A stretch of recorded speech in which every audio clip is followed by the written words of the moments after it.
Hello all. For class 9 students, we will be discussing the topic animal tissues. First, you must be clear with the term tissues. What are tissues? These are the specialized cells with the same type that perform the common function in the body. There are four major types of animal tissues: epithelial tissue, connective tissue, muscular and nervous tissue. Epithelial tissue covers the lining of the body cavity and forms the glands. Connective tissue binds different organs together and forms the supporting system. Muscular tissue is involved in movement. Nervous tissue senses and transmits the nerve impulse. Now first we'll discuss the first type of animal tissue, which is epithelial tissue. It has 5 major subtypes: squamous, cuboidal, columnar, ciliated and glandular on the basis of this shape and function. First subtype of epithelial tissue, squamous epithelial tissue, is having single layer of thin, large flattened cells. The cells are irregular in shape and are closely packed, and they are attached to the basement membrane. The main function of squamous epithelial tissue is in diffusion of gases, supplying friction-free surface and protecting and supporting the underlying tissue. Now the question arises, where are they located? They are located in the lining of lungs and blood vessels, in the mouth as well as esophagus or the foot pipe. The second subtype of epithelial tissue, cuboidal. The cells are similar to its name. They are square shape or cuboidal shape and are closely packed in a single layer. These cells are also attached to the basement membrane and plays an important role in absorbing the molecules. They are located in lining of the kidney tubules as well as of the various glands linings.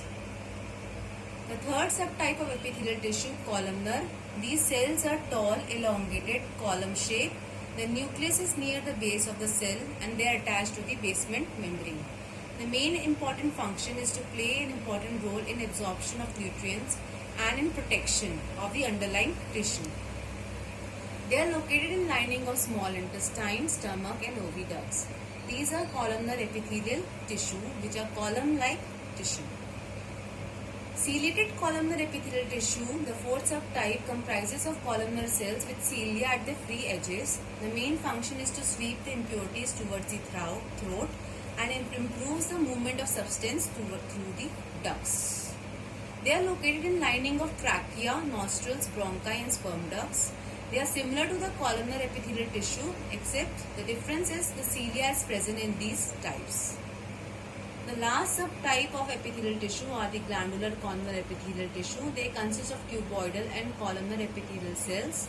They are unicellular glandular cells with goblet cells scattered among the non-glandular cells. The main important function is to produce mucus, which serve as a lubricating agent and makes the movement of food easier and faster. It also keeps the respiratory passage moist and secretes various enzymes, hormones, sweat, wax and saliva. So they are located in small intestine, respiratory passage as well as in salivary glands, thyroid glands and sebaceous glands in the skin. Now we will study the second type of animal tissue, which is connective tissue. It has 3 major subtypes: fibrous, supportive and fluid connective tissue. First we will be discussing fibrous connective tissue, which has 4 major subtypes: loose areolar fibrous connective tissue, dense white fibrous, dense yellow fibrous and adipose tissue. Now the first subtype of connective tissue, loose areolar fibrous connective tissue, occurs beneath the skin and most epithelial layers connecting organs together. They actually fill the spaces between the organs, muscles, around the muscles and the blood vessels. The areolar connective tissue are loosely arranged tissue in a jelly-like matrix. There are 4 types of living and 2 types of non-living cells. The 4 types of living cells are macrophages, mast cells, fat cells, fibroblasts. The 2 types of non-living cells are collagen fibers and elastin fibers. The main important function of areolar tissue is to bind the organs or organ components together and allow for movement between the structure. The matrix allows for the diffusion of substance like gases nutrients, hormones and waste to and fro from the blood. Now we will be discussing the cells which are present in areolar connective tissue, living as well as non-living cells, their function. The first, fibroblast. It secretes the collagen and produces elastic fiber. Macrophages engulfs the foreign particles by means of phagocytosis and thus plays an important role in body's immune system or the defense mechanism against the infection. Mast cells secretes the matrix. They release histamine during inflammation and produces heparin. Fat cells synthesizes and stores the fat. Collagen fiber strengthens the tissue. Elastic fiber allows for expansion and contraction. Now, dense white fibrous connective tissue is in the dermis of skin, tendons and plays an important role of attachment of muscle to the bones.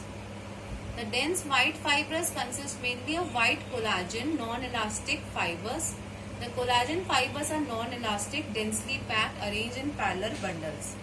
Fibroblasts are elongated cells and occur parallel and low, and minimum amount of matrix is present in dense white fibrous connective tissue. The yellow fibrous connective tissue is in the ligaments and they play an important role in attaching bone to bone. They hold bones of a joint in place and restrict the movement of bones to prevent the dislocation during the normal movement. So dense yellow-white fibers consist of white collagen fibers as well as network of yellow elastic fibers, and the ligaments are very strong and flexible. Now, the adipose tissue, the third type of connective tissue, is found beneath the skin, around the heart and other organs. They play an important role, as its name adipose. They play an important role in insulation and storage of fat. This, by playing an important role in insulation, they prevent the loss of heat. They are large round cells filled with fat or oil. Now we will be discussing supportive fibrous connective tissue, which is the second type of connective tissue, which consists of three main subtypes: hyaline, white fibrous, bone. First is hyaline cartilage. It occurs at the ends of bones in the movable joints. It also occurs in walls of trachea and bronchi in between the ribs on the tip of the nose. It mainly consists of fine collagen fibers and white translucent matrix. Collagen tissue is surrounded by a fibrous capsule called perichondrium with blood vessels for nutrition and consists of living cells called chondrocytes. They occur in small fluid spaces called lacunae. The main function is to produce a rubber matrix called chondrin. Thus, they play an important role in reducing the friction at the joints and attaches bones firmly to other bones. They form permanent structure like in the nose. They keep the tubes open in trachea and they are longitudinal growths of long bones. Fibrocartilage, they occur at disc between the vertebrae. They surround the edges of sockets of ball and socket joints and between the pubic bones in front of pubic girdle. The main important function is to serve as a shock absorbers between the adjacent vertebra. It deepens sockets to make the dislocation less easy. It consists of large number of collagen fibers, white translucent matrix. Cartilage tissue is surrounded by a very fibrous capsule called perichondrium. And elastic cartilage occurs in the earlobe, at the tip of the nose, in the epiglottis. The main important function is to maintain the shape and flexibility of the ear and tip of the nose. It strengthens and supports the ear, nose and epiglottis. Elastic fibers, the collagen fibers consist of large network of elastic fibers and a translucent matrix. Okay, and it is surrounded by a fibrous capsule called perichondrium and consists of living cells called the chondrocytes. Now we will be discussing the compact bone, which occurs in the bones of the skeleton. The main important function of the bones is support, protection, locomotion. Even RBCs and WBCs are produced in the red bone marrow. This is the structure of the bone. Here you can see the articular cartilage, epiphyseal line, spongy bone, medullary cavity in the middle. There is nutrients for the amen, endosteum, periosteum and articular cartilage. These are the three main regions: epiphysis, diaphysis and epiphysis at the edge, lower edge. The matrix of the compact bone consists of collagen fibers together with calcium, phosphate and magnesium. These components are arranged in circles called and they form a Harveyson canal which contains the artery, veins and nerves. The cells which are present in the bone are known as osteocytes. Now we will be discussing the third type of connective tissue, fluid connective tissue, which consists of blood and its components like blood plasma, erythrocytes, leukocytes and blood platelets. So first component of blood plasma, where it is present in the matrix in which the blood cells are found. It consists of straw color fluid consisting mainly of water with many substances in solution like nutrients, organic waste, inorganic salts, ions, plasma protein, dissolved gases, hormones, enzymes and antibodies. The main important function of blood plasma is to transport various formed elements to body parts. It acts as the dispersion medium. It transports digestive food, transports cellular waste, transports hormones and plays an important role in regulation of body temperature and as well as transports antibodies.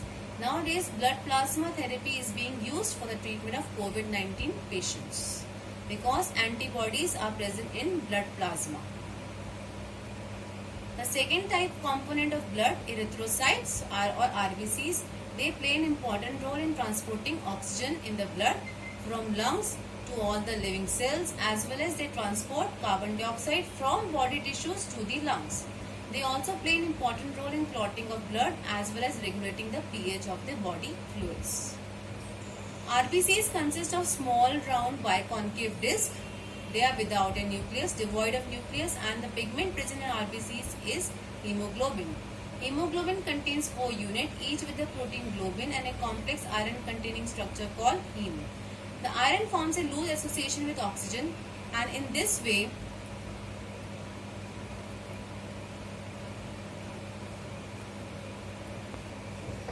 and thus plays an important role in regulating pH of the body fluids. The second component of blood, leukocytes, they play an important role in phagocytosis and engulfing the infections. They produce antibodies. This is the structure of lymphocyte. They consist of larger cells with nuclei. Without staining, they appear transparent. They are irregular in shape and there are 5 types of leukocytes on the basis of size and nuclear shape. Neutrophils, eosinophils, basophils, monocytes and erythrocytes. Now we will discuss the blood platelets, which is also a component of blood. They consist of fragment of giant cells present only in bone marrow. They are small discs without nuclei. A characteristic feature of platelets is a tendency to stick to foreign surfaces and to clump to each other. The main function is when blood vessels are damaged, platelets form a plug that seals the vessels and injured tissue releases molecules that helps in the clotting of the blood, thus preventing abnormal flow of the blood from the body. Now we will be discussing muscular tissue, the third type of animal tissue, which consists of 3 main subtypes: smooth muscular tissue, cardiac muscular and skeletal muscular tissue. Cardiac muscular is present in the heart, skeletal is present in our hands, smooth forms the lining of the glands. First type, smooth muscular tissue, they are found widespread in body, especially in the digestive tract, walls, respiratory ducts, urinary ducts and the reproductive ducts. It also occurs in the iris of the eye and forms small muscles attached to the hair follicles. The main function of smooth muscle is to control slow involuntary movement of organs, like the contraction of stomach walls during the peristalsis. They are responsible for movement of substance in internal passage, for example, blood in the blood vessels. Every smooth muscle fiber is structurally elongated thin cell with a thick central part and pointed ends. Every cell has a big nucleus. Centrally liquidated, this muscle is never connected to a bone. It can contract for long without causing a spasm. For example, the uterus wall during the birth of the child. The second type of muscular tissue, cardiac muscular tissue, is found only in the heart. It contains many mitochondria, glucose and blood supply. Consists of brown cells with 1 or 2 central nuclei. The cells are rectangular and connected with muscle bridges. The end of two cells attached with interconnected disc. Cardiac muscular structure wise consists of interconnected discs, and they are faintly striated branching mononucleated cells which connect by means of interconnected discs to form a functional network. The action potential travels along all these cells connected together to form a functional syncytium in which cells function as a unit. The main function of the cardiac muscular tissue is involved in causing the rhythmic beating of the heart, so that the blood flow can take place normally to the entire body. Now, third type of muscular tissue, skeletal muscular tissue. The skeletal muscular tissue is found in all the joints as well as hands, arms, limbs, and they play a very important role in locomotion and movement. Now we will be discussing last type of animal tissue, nervous tissue. Nervous tissue is composed of highly specialized nerve cells called neurons and supporting cells called neuroglia. The neurons form the basic unit of communication from one region of the body to another. Neurons extend throughout the body and they cannot act alone. Structure-wise, neurons are usually long, large and complex in shape. They are the longest cells in the human body. It consists of cell body and several cytoplasmic processes. These processes transmit impulses to the cell body, which are called dendrites and are usually multiple in number. The single process that transmits impulse away from the cell body is the axon. The cell body also consists of nucleus, neurofibrils, Nissl granules and neuroplasma. So basically there are three main types of neurons according to structure: unipolar, bipolar and multipolar. There are three main types of neurons because of function: sensory, interneurons and motor neurons. This is a basic structure of neuron. This is a cell body which is covered by a cell membrane. Nucleus is centrally located. There are multiple Nissl bodies. Several projections of dendrites are emerging from the cell body, and a single projection of axon is emerging downwards from the cell body, which is axon. It consists of myelinated sheet, and at some points the sheet is absent. These points are known as nodes of Ranvier. There are terminal branches of axon and as well as motor and planes in the effector muscles. They form the synapse. Happy learning, children.